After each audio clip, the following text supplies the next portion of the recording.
Welcome to our coverage of ASUG Annual Conference and Sapphire Now 2014. We're in the ASUG News Studio, sponsored by NTT Data, and we're about to kick off a very exciting panel discussion about Solution Manager.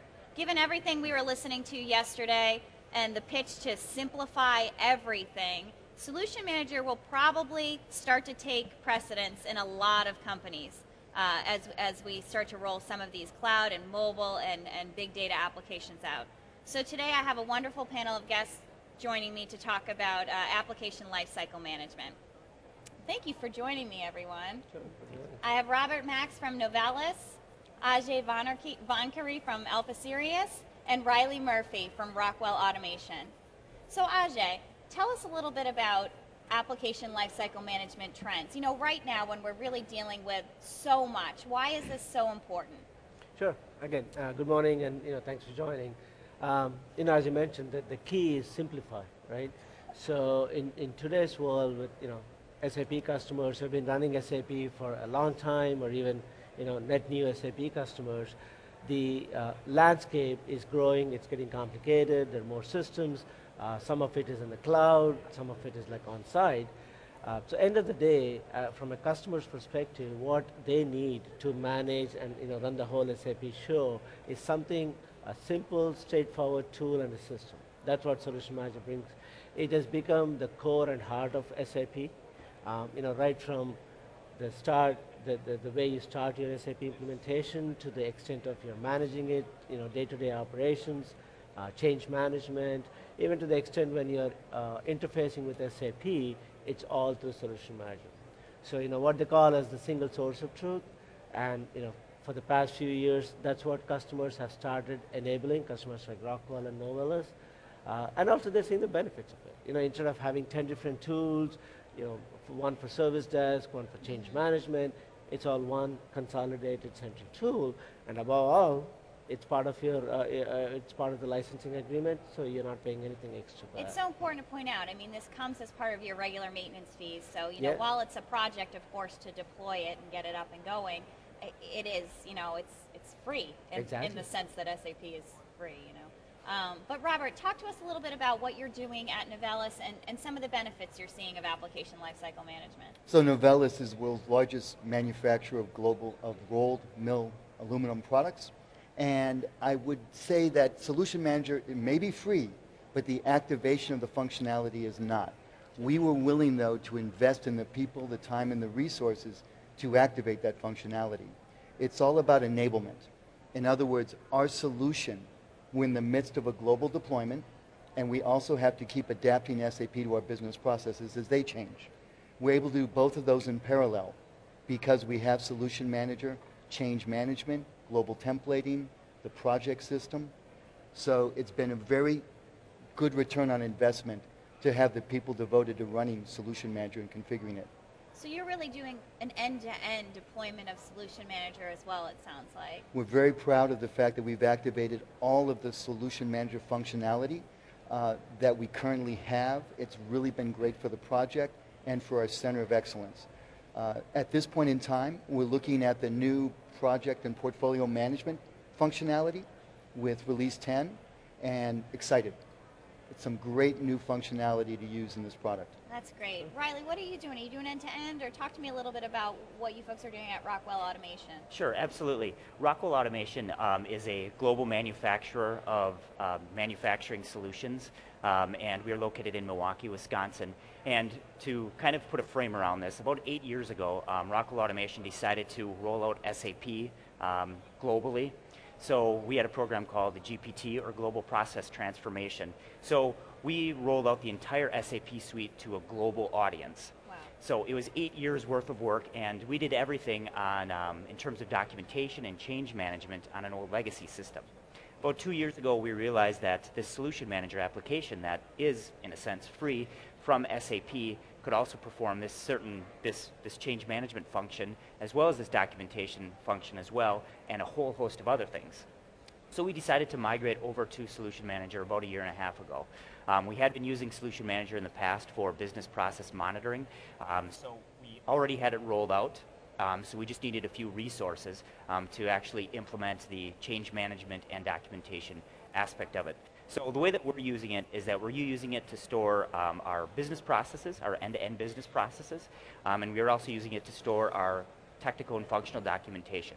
And then what we're utilizing as well is we are then linking that end-to-end business process and that respective documentation over to the SDLC in Charm. Our change documents, yes, our change documents statuses are actually phases. That's the way that we kind of look at it. And that way you can get incredible reporting on where you're at in the SDLC, and why you may not be able to advance to the next phase of the SDLC because the documentation may not be signed off or approved or completed. So we are also now dabbling into TAO as well, and pretty much anything else that comes our way we are definitely utilizing and leveraging within Solution Manager. So these are big projects, and Robert brought up a great point about, yeah, it's free, it's included in your licensing agreement, but you still need to buy, hardware and everything to deploy this. Can you talk a little bit about getting buy-in for a project like this? That was at the beginning. My staff is only so large, I can only get so many consultant dollars and associate dollars. And what happened was we decided to do this dual landscape. So we have our Center of Excellence as a landscape. They're keeping SAP configured to support existing business processes, and we have a project landscape to do a global deployment. You can't, without something like Solution Manager Charm, orchestrate changes between the two landscapes. So that was the kicker. That was what we used to get the resources to set up. And one of our first initiatives was the change and request management functionality and the project functionality.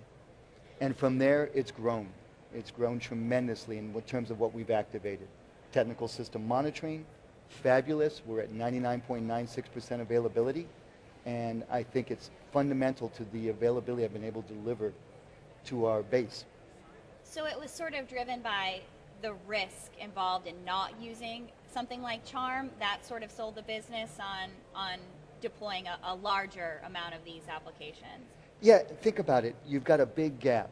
Are people willing to wait for the SDLC cycle of integration tests and user acceptance tests and 6-month go lives? Or do they want it now?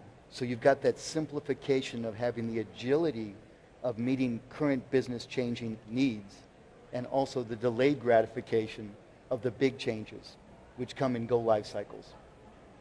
That's where Solution Manager comes in. That's great. Riley, what would you say? What helped you get a buy-in for your particular project? Yes, absolutely. The buy-in for our particular project was there's, I guess, twofold. Number one, our old legacy system, the organization that was supporting it was decommissioning in it, so we really didn't have a choice. And that's number one, is that our old legacy system was going away. Number two is that we met with Ajay, and he kind of illustrated some of the benefits of Solution Manager and kind of expressed some of the costs of it. And we thought, well, you know what, we should go this route. So the buy-in wasn't that difficult from executive management and executive leadership because the tool was affordable and it was so much better than the old legacy system. That was the two biggest selling points. And throughout the course of our project of implementing what we use Solution Manager for, as it relates to ALM, that was kind of the mantra, is look at how this old one worked, look at how this new one worked, and here's the executive leadership. So it was an easy sell to the end users because of that.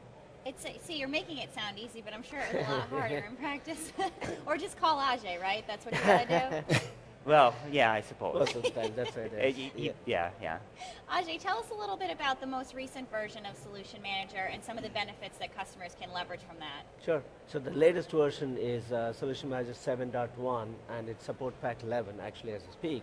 And believe me, we had a pre-conference on Monday, and SAP is already talking about 7.2 probably in the next few months or maybe end of the year.